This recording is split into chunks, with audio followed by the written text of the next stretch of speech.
Willing ka ba mag-submit sa isang polygraph test kayong dalawa kung nagsabi kayong totoo hindi? Payag ba kayong sumailalim sa isang polygraph test? Ikaw ang tinatanong ni Senator Tulfo. Ikaw nga ang tinatanong lang eh. Ano po yung sinabi ng aking asawa po, yun na po. Huwag mo akong turuan, huwag mo akong diktahan.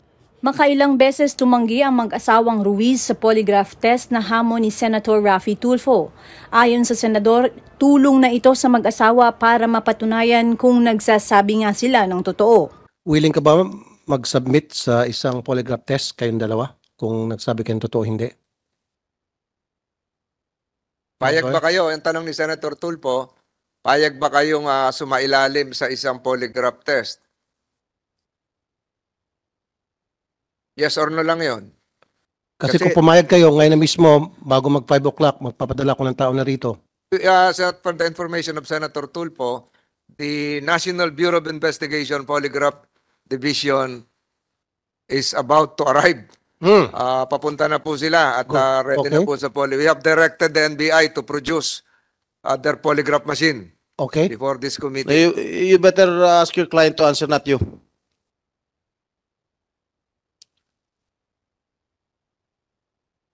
Yes, Your Honor, kung lahat po kami, pati yung mga testigo nila at lahat-lahat. Ikaw lang. Only asking you, Ikaw lang not the others. Ikaw ang tinatanong ni Senator Tulfo at yung asawa mo. Kayong dalawa lang. Dapat po, pare-parehas Ay, po hindi. kami. Ikaw nga ang tinatanong lang eh. O asawa mo eh. Answer! Kung hindi po sila kasama daw po, ay pwede pong... Ano kinalaman nila? Kasi, Ikaw lang tinatanong ni Senator Tulfo. kasi po nagsisinungaling sila. Sa amin nila tinuturo yung ginawa nilang kasalanan. Hindi nga, mamaya ko na sila tatanungin, ikaw lang tinatanong ko. Tanungin mo lang ako, yes or no, ikaw lang. Huwag mo na sila intindihin, yes or no. Hindi po. Dapat kapare. Hindi, so ayaw mo. Opo. Ikaw naman, Mr. Ruiz, yes or no lang. Para malaman kung nagsasabi kayo ng totoo. Ano po yung sinabi ng aking asawa po, yun na po. Pero alam nyo, in the court of public opinion, guilty na agad kayo kasi tumatanggi kayo. In fact, we're helping you. Alam mo ba itong ginagawa namin? Tinutulungan namin kayo. Kasi kung talaga wala kang tinatago, nagsabi ka na totoo, you will say yes. At maaaring ito yung magbibigay linaw sa amin lahat na maaaring ang inosente kayo. Maybe. Pero yung pagtanggi nyo, dito lumilitaw na meron kayong tinatago kasi kung wala kayong tinatago, heck, sige, lie detector test kahit ilang beses pa. Let the records reflect that spouses Ruiz are being advised by their counsels right now. Mr. Chairman. Can you answer? May tanong ni Senator Tulfo, Mr. Ruiz. Kung wala kayo tinatago, papayag kayo eh.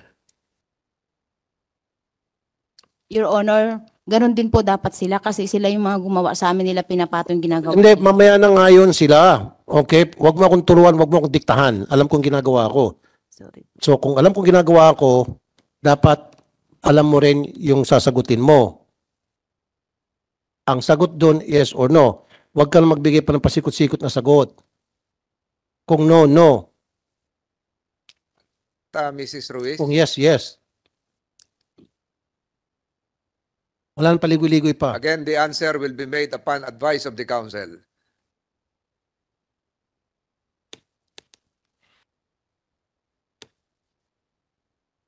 Then Senator De La Rosa will be recognized. Yes, Pasagutin muna natin.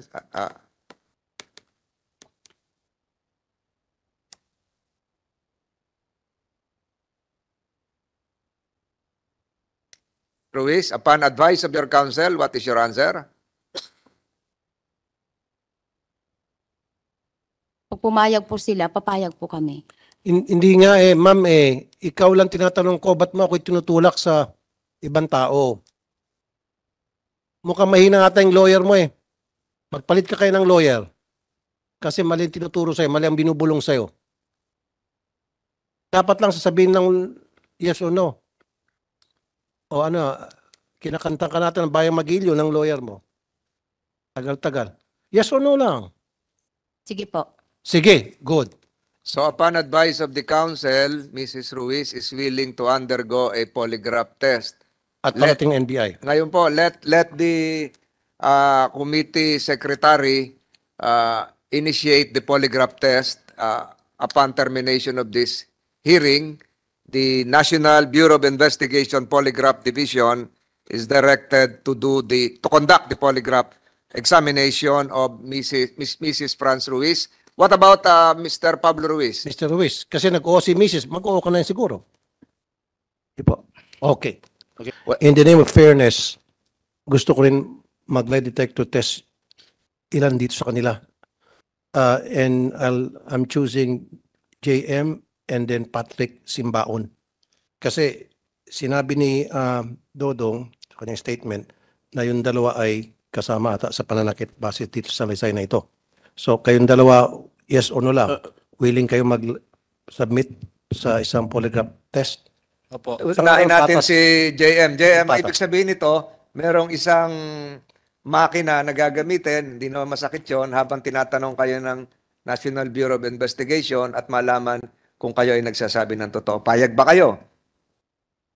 Opo. Payag let the records reflect that even without the assistance of counsel, John Mark Taromia alias JM is willing to undergo a polygraph examination. What about, sino po yung isa? Senator Patrick po?